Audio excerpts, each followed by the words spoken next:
on ground of health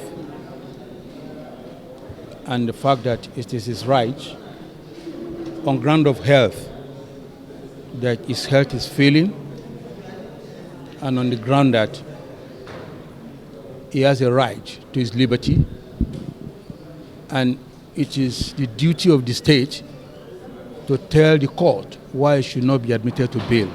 And our humble contention is that they've not discharged that burden on them. And as Kungiya Zaman Lafiya, which means Association for Peaceful Coexistence, promoted by the state government, supported by the security agencies. So we don't know where this twist is coming by, but we don't want to go into that. That will be left to the merit of the case when the trial opens. Sir, your client has been in detention for some time now, and will remain in detention for the next 1 month. Are you comfortable with that? Well, the matter is already in court. It is no longer a question of whether we are comfortable or uncomfortable. We wait for what my Lord will decide on the bail application. We're very grateful.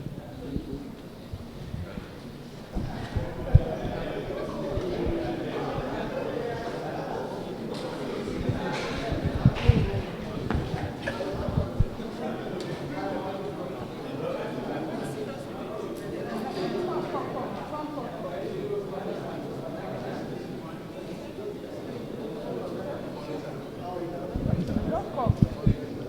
Don't come.